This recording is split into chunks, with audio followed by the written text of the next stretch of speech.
Today we will discuss Kirchhoff's law.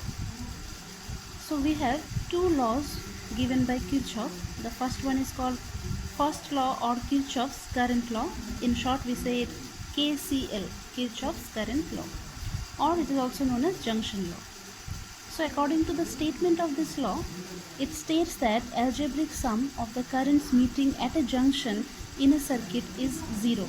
Suppose junction means, suppose here we have considered this point, and here you can see that some current like I1, I2, I3, these currents are entering at the point, and current I4 and I5 is coming out or moving out of the point. So junction means this point. Okay, so here according to this statement, the summation of all the current will be 0.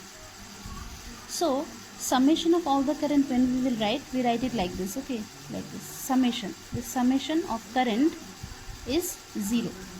But here you see that some currents are entering, so those currents which are entering at the point, those will be considered as positive, like I1 plus I2 plus I3.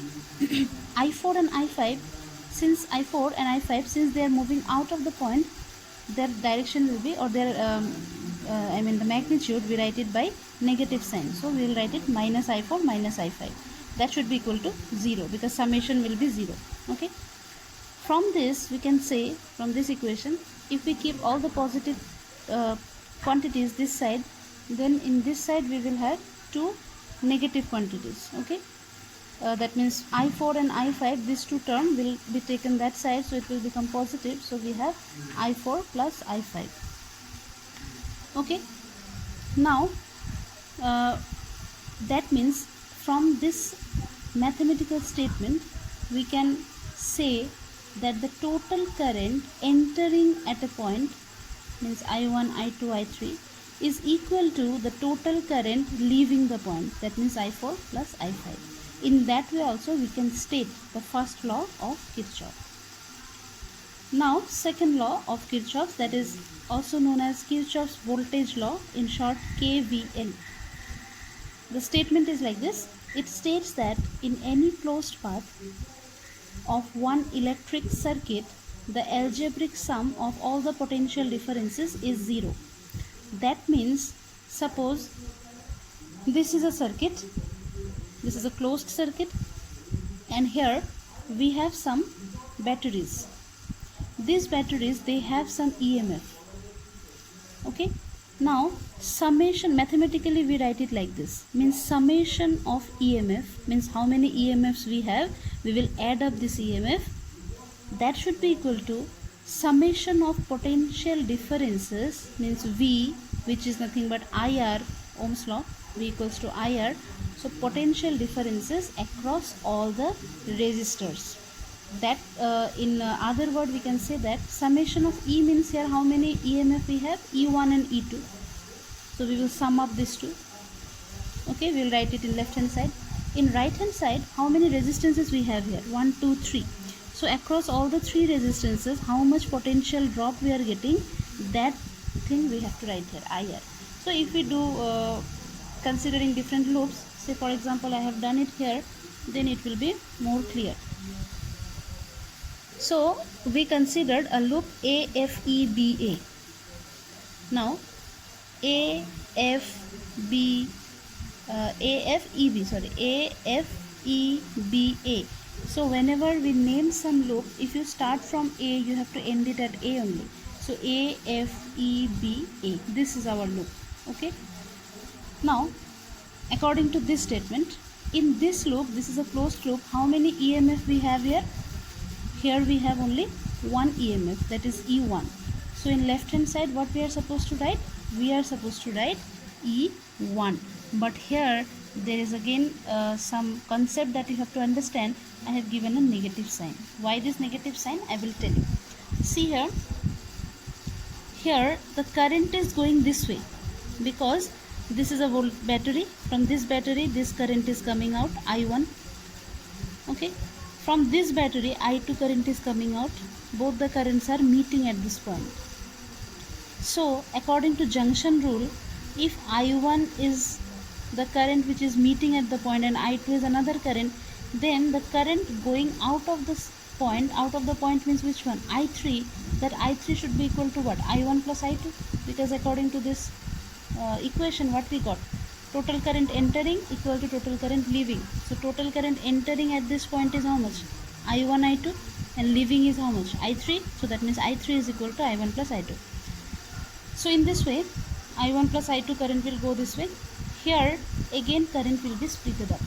Always remember that if from this battery I1 current is coming out, then the same current will enter also in the battery. So if it is I1, here it became I1 plus I2, it goes this way. Here again this I1 plus I2 current will be splitted up. I1 will go up and it will get back to this battery again, and this I2 will go down and it will get back to this battery, because from this battery how much current was coming out? I2.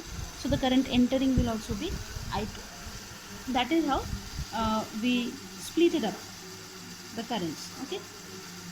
Now as I'm talking about this loop AFEBA, so here in left hand side only one battery we have. Now see, when we name the loop, I have given the name AF. That means in which direction I am moving. I am going towards A to F. Okay. So from A to F when I am moving, I am actually moving from positive of the battery to negative of the battery. And in that case, this value E1 will be negative. Okay. That is the sign convention. When we are moving from positive to negative, here we will write minus E.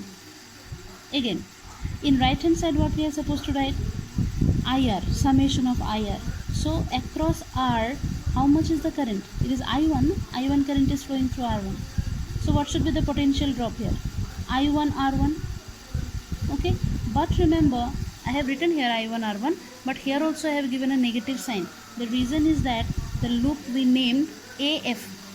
So we are going towards from A to F, but current is flowing in opposite direction. Current is flowing from F to A. So since it is opposite, here we will give one minus sign. Then in this whole circuit IR summation, so this resistance we considered. Again another resistance we have, this one. So across this resistance, how much is the potential drop? I3 into R2, because through this resistance current flowing is I3. So I3 R2. That will also be negative. The reason is that the name of the loop I have given AFEBA. So EBA means EB. We are going this way, but the current is going this way, so opposite. That is why again minus I3 R2. Then simplification. This will remain, all the negative sign I have cancelled. So it will be E1, I1 R1 plus, in place of I3 we can write I1 plus I2. This one. Okay. Then simplifying we get this one. This is one equation that we got from this loop. Now we can consider another loop BCDEB. BCDEB. Okay, this way. So here in left hand side we are supposed to write the EMF. So here also, since the name is BCDEB, we are moving from positive of the battery to negative. Again E2 will be minus here. So minus E2. In right hand side we will write all the IR values. So IR values means across this how much current is going? I2. So it should be I2 R3. Across this the potential drop is I2 R3. But that I2 I3 is also negative, because the name of the loop is what? BCDEB. BCDEB. We are going like this. From C to D. Current is going from D to C. So negative. This one. Another one. Across this also potential drop is how much? It is I3 R2. Okay, that is also negative, because the name is, what is the name? It is BC. So BC means BCDE. We are going this way. We are going this way. But current is flowing from B to E. So again opposite. So potential drop will be I3 R2. I3 R2. Then I3 means I1 plus I2. Okay. Then simplifying we got this one. So here we got these two equations. And in most of the sum, by writing 2 or 3 equation we can solve it and we can get the values of I1 I2 like this. So in the next video we will solve one sum related to Kirchhoff's laws.